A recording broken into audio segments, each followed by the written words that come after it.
태용.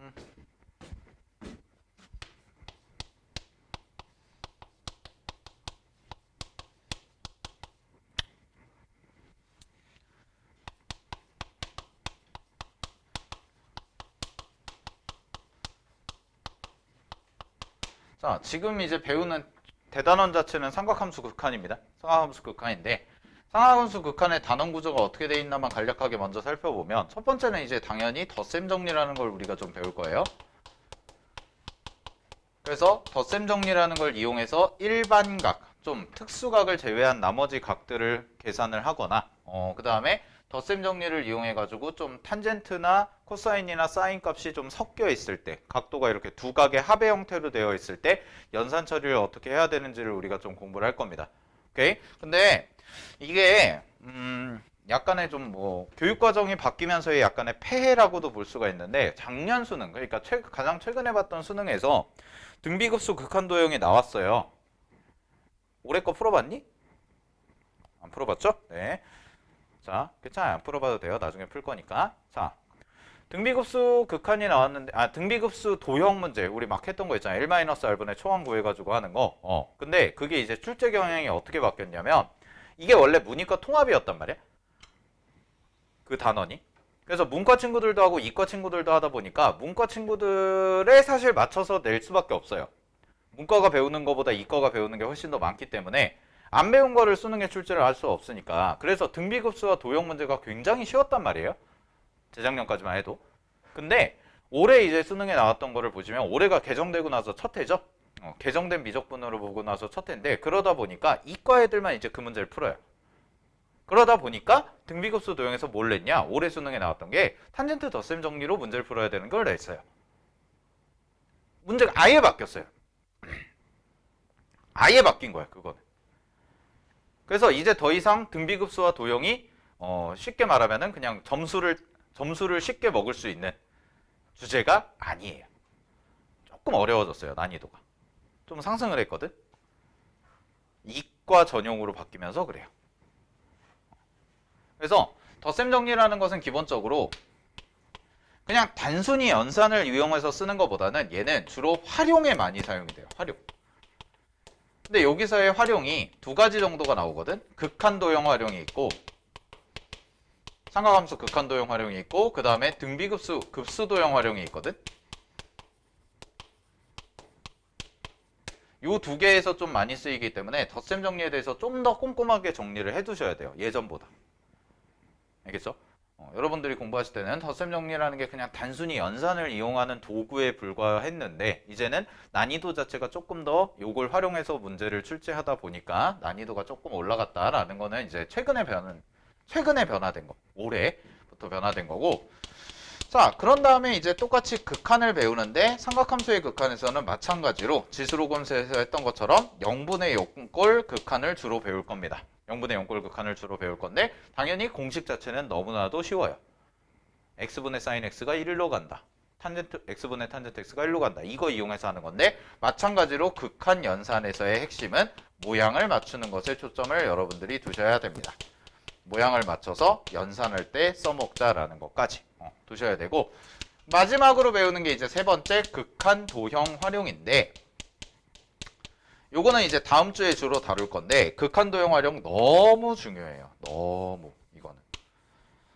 이거는 수능에도 무조건 나온다고 보시면 되고요. 미적분에서 무조건 나올 거예요. 극한 도형 활용 같은 경우에는. 그래서 난이도가 쉬운 거부터 아주 난이도가 좀 있는 것까지 나오는데, 당연히 이과 친구들은 틀리면 안 됩니다. 알겠죠? 중킬러 정도로 나오는 도형 문제이기 때문에 요 극한 도형은 제일 출제 가능성이 높아요. 도형 중에서. 그 다음이 이거 급수에서 배운 도형이고. 근데 보통 두 개가 다 같이 나왔거든. 작년에는 문이과 통합이었을 때는. 근데 선택 과목 체제로 바뀌면서는 좀 봐야 돼요. 어떻게 출제가 될지. 근데 두 개 다 나올 가능성이 좀 높습니다. 왜냐면 기하가 없기 때문에 그래요. 기하가 없기 때문에. 알겠죠? 그러니까 도형과 관련해서는 요 두 개는 모두 다 봐주셔야 된다라는 거고. 그래서 삼각함수 극한은 우리가 이제 미분 적분이라는 과정으로 넘어가기 직전에 가장 중요한 중간다리 역할을 하는 단원이다 정도로 생각을 하시면 될 것 같고, 자, 기본적인 것부터 먼저 정리하고 갈게요. 138페이지 보시면은요, 1번에 요거는 뭐 이제 용어의 뜻을 정리하고 있습니다. 용어의 뜻을 정리하고 있는데 간단하게 읽어만 볼게요. 자, 삼각함수의 정의에 대해서는 우리가 수학원에서 이미 다 다뤘습니다. 삼각함수 정의에 대해서는. 근데 이제 미적분에 오면은 뭐가 추가가 되냐면 거기 세 개만 묶을게요. CSC, SEC, COT 써져 있는 거 있죠? 그거 각각 묶고요. 그 각각이 뭐냐면 CSC, 코시컨트라고 있습니다. 코시컨트는 사인의 역수다라고 생각을 하시면 되고, 자, 그 다음에 시컨트라고 읽어요. 가운데 거는. 자, 시컨트는 코사인의 역수입니다. 라고 생각하시면 되고, 코탄젠트는 탄젠트의 역수입니다. 라고 보시면 돼요. 오케이? 자, 그러면은 이제 새롭게 좀 정의가 되는 거예요. 수학원에서만 삼각함수를 배울 때는 코탄젠트, 시컨트, 코시컨트 이런 거를 하지 않았기 때문에 조금 표현 자체가 약간 분수 형태로 많이 나왔단 말이야. 근데 이제 미적분에 넘어와서는 그거를 전부 다 역수라는 것을 새롭게 표현을 해주는 용어들이 원래 있기 때문에 그거를 이제 바꿔가지고 아예 계산을 하겠다는 거예요. 뭐 대표적인 경우가 이런 거죠. 코사인분의 사인을 하면 탄젠트죠. 그죠? 코사인분의 사인을 하면 탄젠트지. 근데 수학 1까지만 공부를 하시게 되면 사인분의 코사인은 그냥 코사인분, 아니 뭐래냐, 탄젠트분의 1이라고 얘기를 해요. 근데 미적분에서는 이제 뭐라고 얘기한다? 코탄젠트라고 얘기한다는 뜻이에요. 오케이? 그래서 그거는 그냥 정의에 해당이 된다라는 거 체크하시면 되고, 자, 그다음에 밑에 부호 보시면은요, 부호 더 알아보기에 부호. 부호는 사인, 코사인, 탄젠트와 동일합니다. 왜? 역수니까. 부호가 바뀔 일은 없겠죠. 그죠? 역수에 불과하기 때문에. 자, 정리해 보시고요. 넘어갈게요. 자, 그 다음에 이렇게 새롭게 정의가 돼가지고 나오는 공식이 두 개가 더 있어요. 140페이지 보시면, 자, 탄젠트 제곱 더하기 1이 시컨트 제곱과 같다랑 1 더하기 코탄젠트 제곱은 코시컨트 제곱과 같다는데 그거는 별표 3개 쳐놓으시고 외우셔야 돼요. 외우셔야 되는데 그거 간단하게만 설명을 드리면, 자, 어디서 나온 거냐? 바로 이 공식에서 나온 겁니다. 사인 제곱 더하기 코사인 제곱이라는 것이 1이다 라는 것을 이용해서, 자, 사인 제곱 더하기 코사인 제곱인데 얘를 양변을 뭘로 나누냐면 첫 번째는 코사인 제곱으로 나눈 거야. 코사인 제곱으로. 그럼 코사인 제곱으로 나누시게 되면 식이 이렇게 되겠죠. 코사인 제곱 세타분의 사인 제곱 세타 더하기 1은 코사인 제곱 세타분의 1이다 라고 이렇게 정리가 될 거야. 그러면은 코사인분의 사인이니까 탄젠트의 제곱이라고 얘기를 할 수가 있겠죠. 따라서 얘를 우리는 뭐라고 부른다? 탄젠트 제곱 세타 더하기 1이라고 부르고, 코사인의 역수는 시컨트라고 했습니다. 자, 따라서 시컨트 제곱 세타라고 이렇게 나올 거예요. 그죠? 자, 근데 이거 뒤쪽에 여러 가지 함수 미분법 들어가서 삼각함수 미분할 때 나오는 내용들이기 때문에 잘 알아두셔야 돼요. 오케이, 미분법 문제 풀 때 풀어야 되니까. 자, 그다음에 두 번째는 이제 뭘로 나눈 거냐면 두 번째는 얘를 사인 제곱으로 나눈 거예요. 두 번째 공식은. 그럼 사인 제곱으로 나누시게 되면 얘는 여기가 1이 되고요. 그다음에 여기는 그냥 바로 쓸까요? 코탄젠트 제곱으로 바뀌겠죠. 역수니까. 그죠? 사인 제곱분의 코사인 제곱이 되니까. 자, 그 다음에 여기가 뭘로 바뀐다? 사인 제곱분의 1, 즉 코시컨트 제곱이다 라고 정리가 된다는 거예요. 간단하게 정리를 해볼 수가 있을 것 같습니다. 오케이, 자, 정리하시고요. 141페이지에 덧셈 정리 별표 5개 치세요.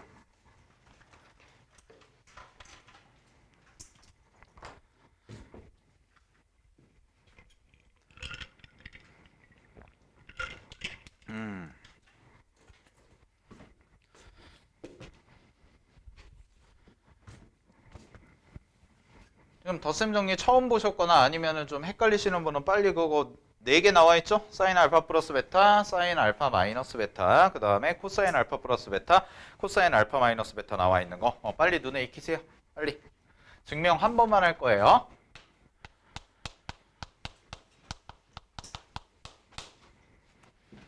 딱 한 번만 할 거예요, 증명은.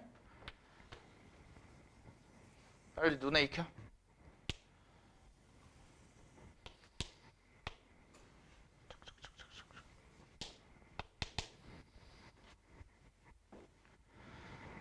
되나요? 눈에 익히셨어요? 자, 여러분들은 어디 그림 보시냐면 밑에 보시면은 마플 해설이라고 해서 나와 있죠. 그거 별표 하나 쳐두시고 그거 내신에서 잘 내요. 증명하는 거 내신에서 잘 내고요. 그 다음에 요거 설명하기 전에 하나를 더 그냥 체크만 해줄게요. 그거는 어디 보시냐면 155페이지 가보실래요?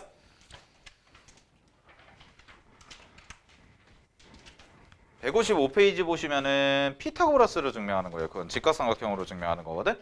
그것도 하나 별표 하나만 쳐두시고요. 그거는 이제 내신용입니다. 내신용.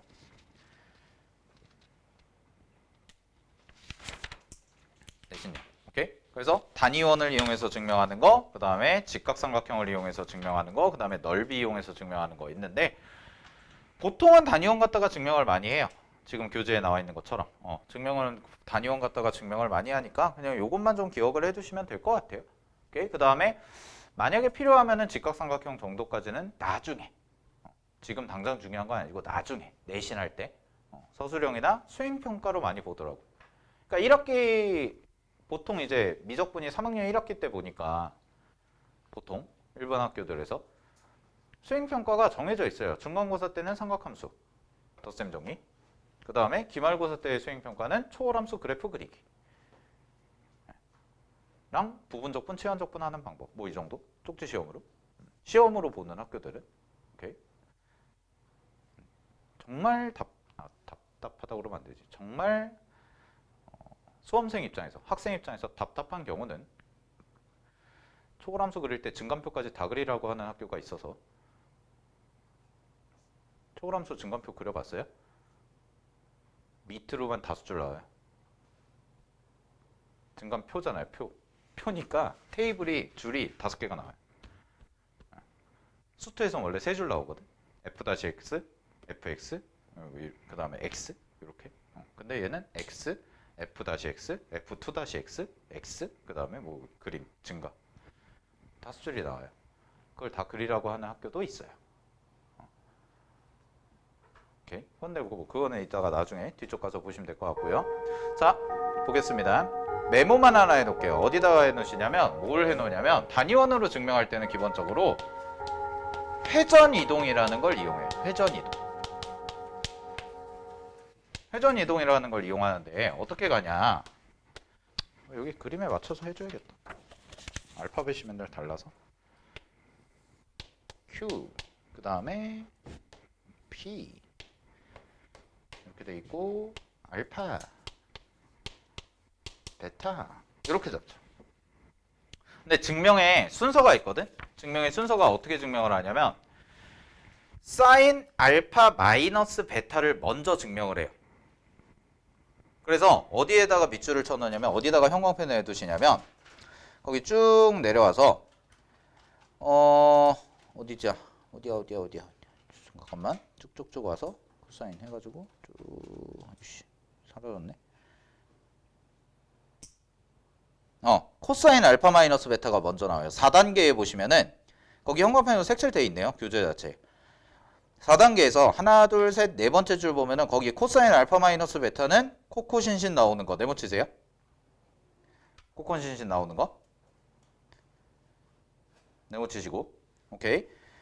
거기까지만 외우시면 돼요. 증명은. 왜냐하면 그 뒤에부터는 어떻게 하냐. 알파 마이너스 베타라는 걸 증명을 해놨으니까 알파 마이너스 베타에서 마이너스 베타 대신에 베타로 바꿔요. 그럼 음각 공식이 되죠. 그죠? 코사인 마이너스 알파는 코사인 알파가 되는 그거. 그거 이용해서 하겠다는 거예요. 그러니까 여러분들은 그까지만 기억을 하시면 돼요. 알겠지? 그까지만 딱 기억을 하시면 되고 그까지 기억할 때 뭘 이용하냐? 회전 이동을 통해서 이렇게 삼각형을 만들었지. 그러면 어디가 생기냐면 요만큼의 각이 생기거든? 그럼 요만큼의 각이 뭐냐?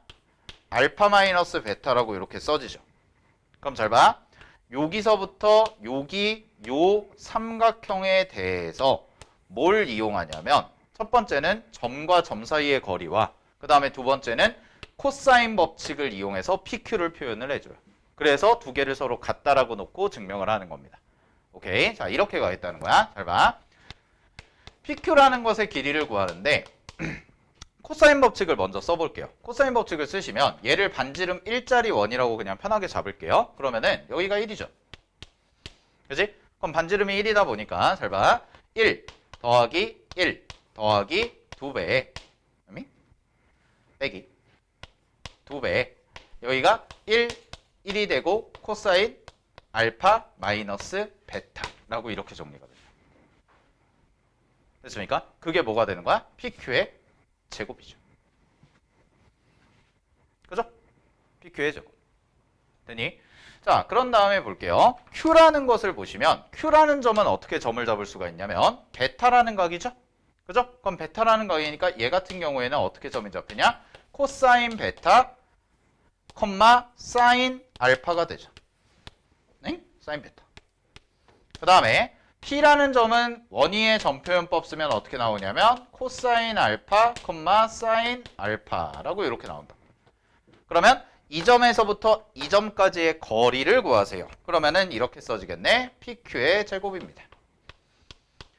PQ의 제곱은 얘는 코사인 알파 마이너스 코사인 베타의 전체 제곱 더하기 사인 알파 마이너스 사인 베타의 전체 제곱 이렇게 써주죠. 점과 점 사이의 거리. 그러면 정리하시면 얘는 두 개의 제곱을 각각 하고요. 그 다음에 마이너스 2 코사인 알파 코사인 베타가 생겨요. 얘는 사인 제곱 알파 사인 제곱 베타가 생기고 마이너스 2배의 사인 알파 곱하기 코사인 베타가 생깁니다. 그러면 잘 봐. 얘랑 얘랑 제곱한 거 짝 지어주고 얘랑 얘랑 제곱한 거 짝 지어주면 두 개 더하면 얼마? 1이죠. 그럼 1인 게 몇 개가 생겨요? 2개가 생겨요. 따라서 계산을 정리하면 2가 될 거고요. 그치? 그 다음에 마이너스 2배의 사인 알파 코사인 사인 베타 더하기 코사인 알파 코사인 베타라고 이렇게 나오죠. 오케이? 얘랑 얘가 어떻다? 같다죠. 그죠? 그럼 정리하시면 여기가 2인데 이렇게 이렇게가 날아가고요. 이렇게 이렇게가 날아가요. 똑같으니까. 그래서 코사인 알파 마이너스 베타는 누구? 얘랑 똑같다. 증명 끝. 이렇게 가는 거예요.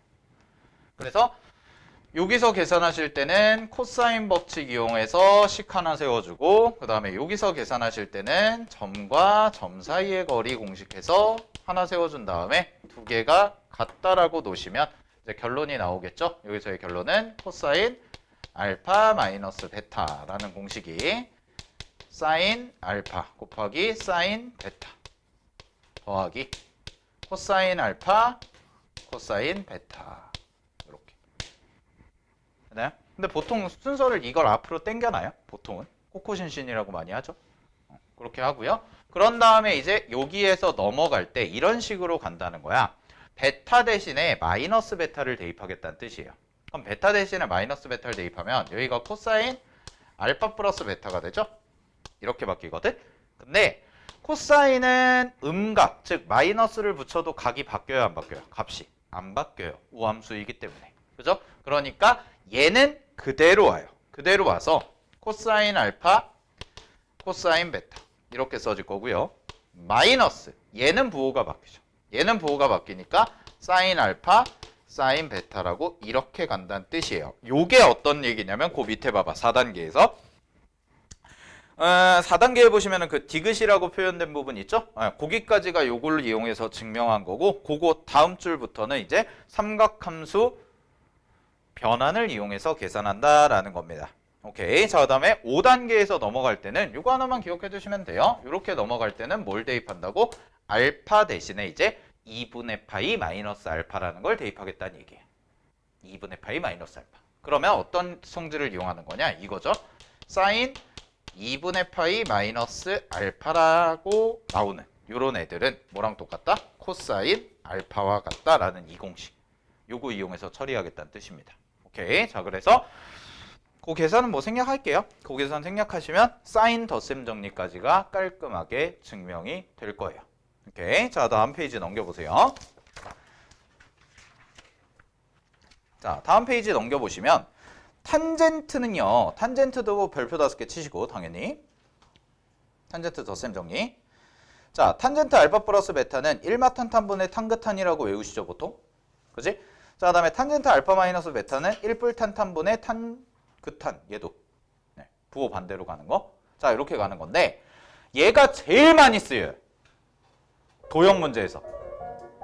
사인 코사인보다 탄젠트가 훨씬 더 많이 쓰여요. 알아두세요. 거기서 메모 하나만 해놔. 도형 문제 풀 때 요거 문제 풀 때 요거 문제 풀 때 탄젠트가 되게 많이 쓰인다. 그리고 탄젠트는 또 중요한 성질이 하나 있죠. 탄젠트는 뭘 의미해요? 기울기. 그죠? 그것까지도 여러분들이 염두를 해두셔야 됩니다. 아시겠나요? 오케이. 자, 요 정도까지 정리해 두시고요. 쉬는 시간에 공식 만약에 안 외우신 분들은 확실하게 외우시고 쉬었다가요 문제 좀 풀어보도록 할게요.